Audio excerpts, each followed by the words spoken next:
Part 2. The Abyss Below. They had been gone for days. Some said 3.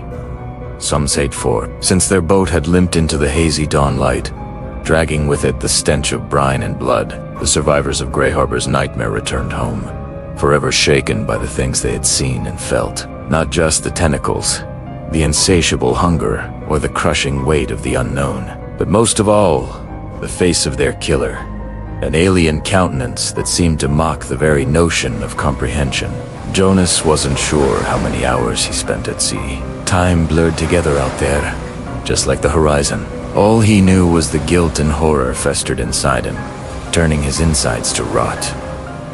He was supposed to have killed it, supposed to have saved them all. But now he stood on the precipice of an even greater disaster. He could tell the others understood. They didn't need to speak. It was written on their tearful faces, etched into the haunted hollows of their eyes. They had all seen it, even Eli. So young, he shouldn't have been allowed anywhere near that cursed pier. Yet his wide, innocent eyes betrayed a knowledge that was chillingly profound. But Grey Harbor was a small town where secrets were buried in coffins and whispers sank in the sea. Jonas watched as people went about their business, feigning normalcy. The fishermen mended their nets. The children chased the seagulls, and couples strolled hand in hand along the shore. He wanted to scream, to tell them all to run, to flee while they still could.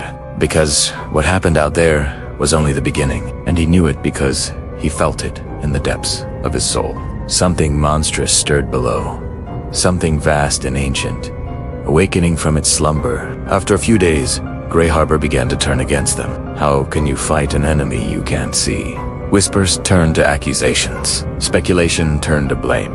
And soon the survivors of the Kraken attack became known as the hysterical liars of Grey Harbor. In the end, Jonas found himself alone, hiding in his father's abandoned cabin at the edge of town. Hunger gnawed at his stomach and thirst parched his throat, but fear kept him rooted to the spot. He couldn't leave, not yet. He had to warn them. He had to make them understand. Jonas emerged from his hiding place to find Grey Harbor under martial law. Armed soldiers patrolled the streets, preventing anyone from entering or leaving. Soldiers surrounded him, weapons trained. On him, they dragged him before a tribunal of politicians and officials. Accusations flew thick and fast. Why weren't you more specific? Why didn't you come forward sooner? If you truly believed you were in danger, why didn't you go out to sea to prove it? You were just trying to save your own skin. And then came the inevitable. It was all lies, a hoax designed to exploit the tragedy for financial gain. And wait that. They silenced him. They locked him up in a cell, threw away the key and sealed off Grey Harbor from the outside world. No one was coming to save them because no one believed them. A week passed, maybe longer. Jonas lost track of time, subsisting on stale bread and water. Then the screams started. At first, they were faint, carried on the wind, from out to sea. Then they grew louder, more frantic. He pounded against the bars of his cell, screaming for them to listen, to hear what he had to say. But no one came. He watched in horror as divers disappeared beneath the surface, swallowed whole by the churning water. Boats were smashed to splinters, torn apart as if by some giant's gnarled hands. Grey Harbor's defenses were useless, its protectors blinded.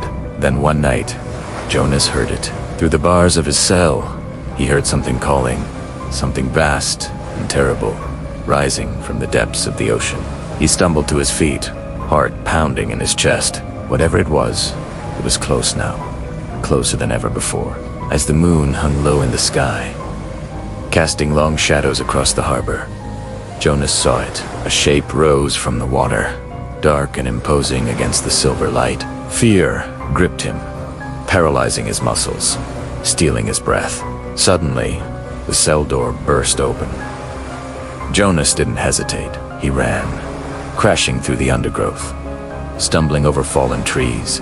Driven by a primal fear that spurred him on, he risked a glance over his shoulder and froze. The forest around him seemed to darken, the trees gnarling and twisting into grotesque shapes. Their branches reached out like skeletal fingers, and the shadows danced and writhed as if alive. When Jonas finally broke free of the forest's oppressive embrace, he found himself on the beach, the wind whipping his hair and clothes around him. But it was the sight that met his gaze that stole his breath away. The sea was no longer placid. The once gentle waves had become a raging tempest, crashing and churning, driven by a force that shook the very foundations of the earth. Standing on the shore, Jonas felt utterly insignificant, a tiny speck of consciousness on the brink of annihilation. And then he saw it. Rising from the depths of the maelstrom was a colossal shape, vast and dark against the raging sea. As it drew closer, its features became more defined, taking on a horrifying clarity. It was like nothing Jonas had ever seen or imagined.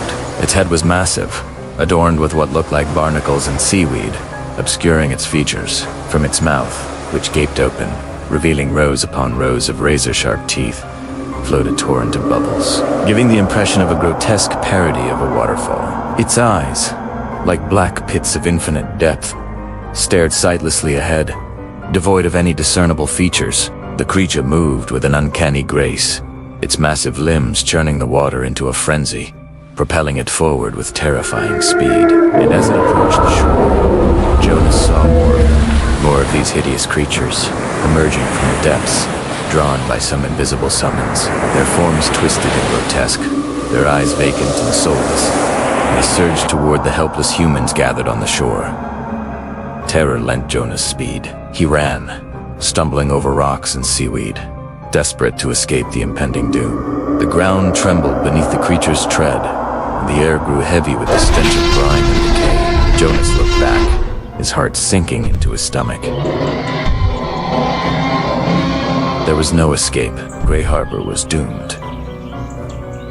Panic seized the crowd. People screamed, some praying, others cursing their fate. But it was Jonas who understood the true horror of their situation. Grey Harbor thought they were fighting one monster, but the sea doesn't belong to us.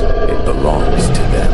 And when the abyss finally empties, no coast in the world will be safe. With the agility of one possessed, Jonas scrambled up the hill overlooking the harbor. From this vantage point, the full extent of the disaster unfolded before him like a scene from a nightmare. The creatures had reached the shore and were advancing inland, their numbers seemingly endless. The humans, caught between the relentless tide of monsters and the unforgiving cliffs, had nowhere left to go. One particularly large creature lumbered past a group of terrified townspeople.